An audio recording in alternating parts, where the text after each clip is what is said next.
right, we're on the record in 2024 CR 5976 State versus Rodney Brown. Can I have parties announced? Jason Garahan for the state, Your Honor. Gary Baker for Mr. Brown, Your Honor. And are you Mr. Brown? I am. All right, could you raise your right hand for me, please? Do you solemnly swear affirm the testimony you give will be the truth and nothing but the truth, so help you God? I do. All right, you can lower your hand, state your name for the record. Rodney Brown. All right, so why didn't you appear for court? I woke up late and I contacted my lawyer and he told me that I had until 4. And at around like just before noon, he told me that the warrant was already issued. And to be perfectly honest, the person that I was in a relationship at the time had showed me a series of videos of your more tougher representations of the and I didn't know. I've been here the last 3 days. I came into your court, I sat in the court, and I've listened to you and talked, and it was a misrepresentation of who you are. You And can be tough. That's I know, okay. no, I know you can be tough, It's a but mess. the people in these videos, you know, it had to be taken into consideration the context, and it was shown to me out of context. And I was during that time taking anxiety meds there, and I wasn't getting the proper care. My doctor was actually kind of a bit of a pill pusher. And so I was just going through a lot, and my family was not in a stable situation. So at the time I got nervous and I was like, I need to take care of my family, make sure my family's good. And then once my family's good, I'm willing to turn myself in and take care of whatever needs to be taken care of. At this point, my family is in the best possible situation. So Well, what I can tell you is when I was a defense attorney, I would represent clients, and sometimes clients would say, well, I'm sitting here and this person did A, B, and C, and they're out and about. And I always have to remind them, you have to take in consideration what court they're in, what the facts of their case are, because you really don't know. And people can chop things up and make things seem different than what they are. Because I will tell you, there are some people who will come to me and they will say, just different attorneys, oh my gosh, people wearing shorts getting taken into custody. And I'm like, no. I said, that was secondary because you shouldn't wear shorts in court, but you're not allowed to take photos of or talk to inmates when you're in the gallery because for security reasons, that's not allowed. But it's easily to chop that up and thinking, oh my gosh, you're taking somebody in custody. It's just a regular citizen wearing shorts. yes. So there are different things that happen. But in this court, what I can tell you is hopefully I'm fair to everyone. I try to be fair to everyone.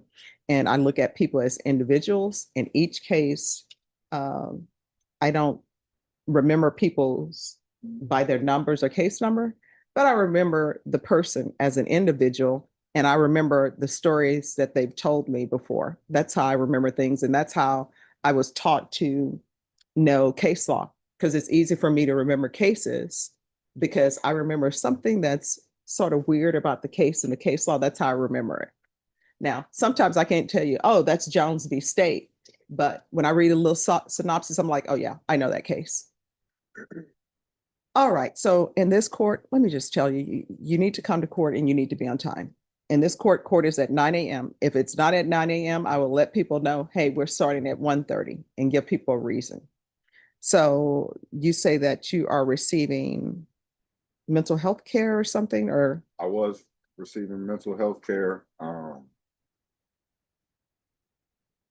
Rodney Brown admits he's unemployed, broke, and even in the negative with his bank account. The defense wants his PR bond reinstated, but the prosecution pushes for cash. And here's the twist. The judge has to decide whether financial struggle outweighs accountability. Do you think it's fair to keep someone locked up just because they can't pay? Drop your thoughts below, because this is one of the most controversial debates in bail reform today. The last time I went, I was being completely honest with her. I had a lot of stresses in my life, and I told her that the medicine wasn't working. And instead of addressing it, she just kind of switched me to another medicine that the pharmaceutical sales rep had dropped off that day.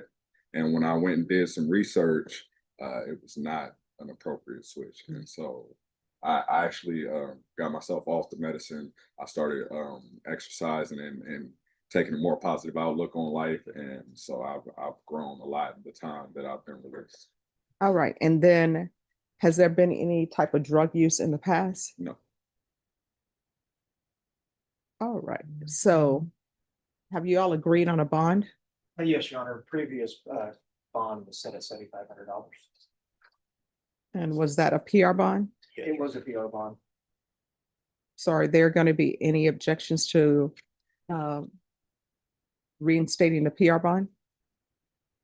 We were asking for the bond to be made, Judge, but I know defense counsel is asking for the PR bond to be reinstated.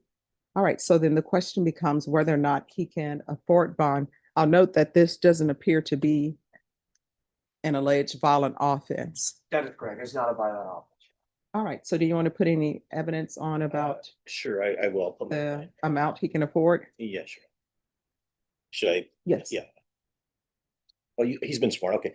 Sir, what is your current employment situation? I'm currently unemployed, but I do have an employment opportunity as soon as I present identification. As of right now, do you have any money in the bank, cash and savings accounts, checking accounts, CDs, or any investment accounts? Anything? I do not. Okay. Is it fair to say your dollar amount to your name in any holding institution is zero at this point? It's negative. Negative. Okay. Do you own any property? I do not. Okay. Do you have any? Some people might not have any money in bank, but they've got a Ford Raptor in the driveway or some other asset that they could sell to raise the 7,500. Do you have anything like that? I do not. What about family? Is there family that could help you to pay the $7,500 bond if the court says that? They will not. Okay. You have any other way to be able to afford that bond if the court goes? Outside of earning the money myself, once it's released, if there's a way to, But presently you don't. presently, no.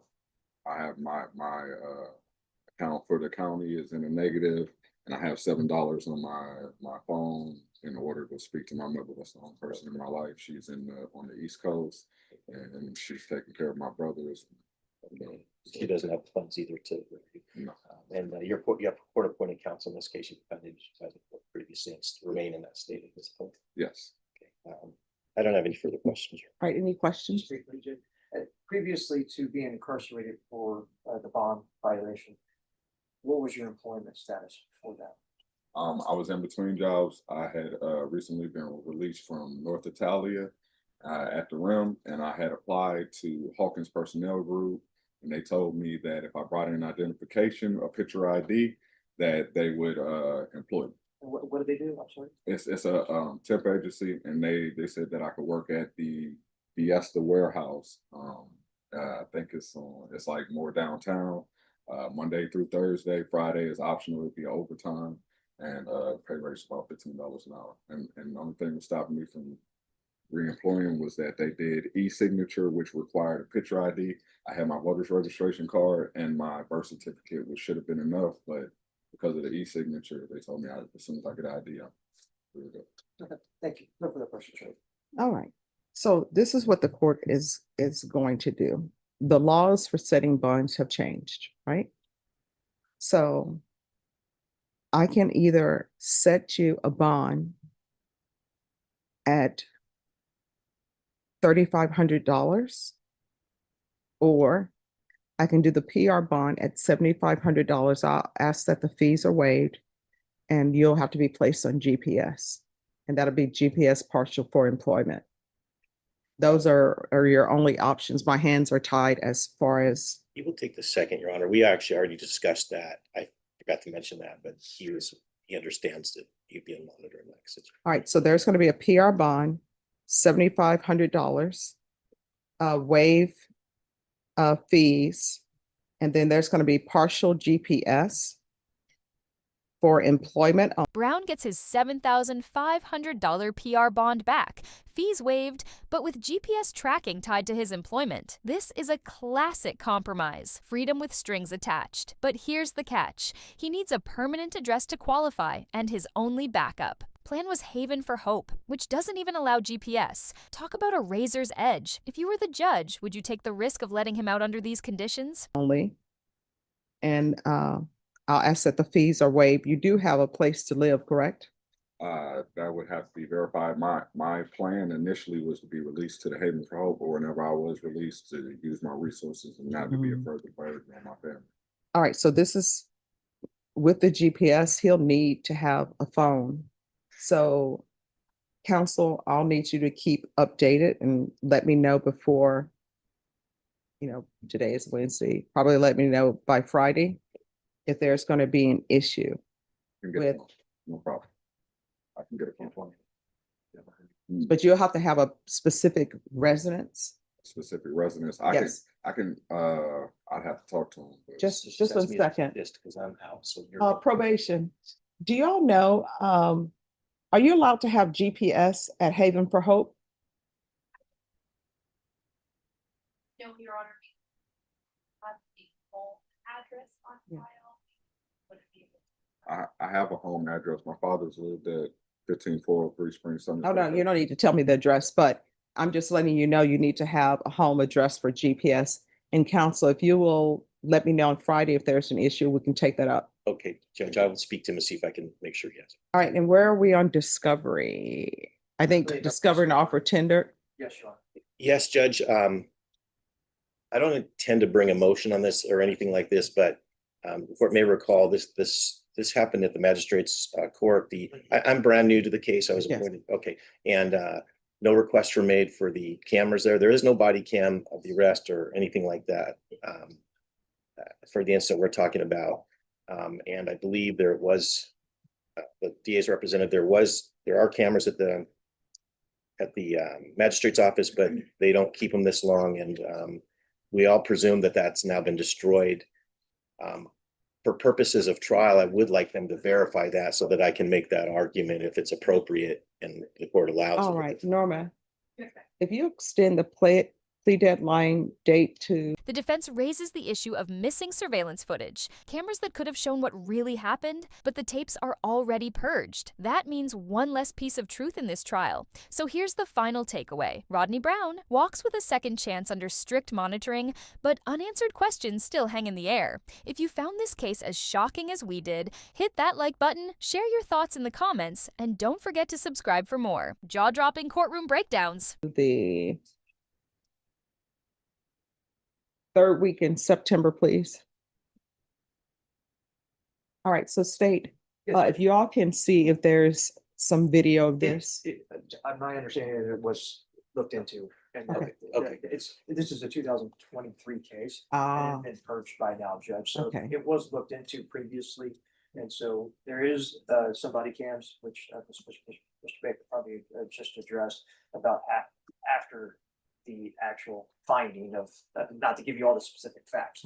Yes. So do you need the plea deadline date extended? Judge, that would be helpful, especially if my client ends up released. I can speak to him in better circumstances because I think we're close. Okay. And All right, Norma, if you can, state you have no objections to extending the plea deadline date. No. All right, Norma, if you can extend this for that third or either fourth week in September. The 23rd? All right, and make sure he has a reset form.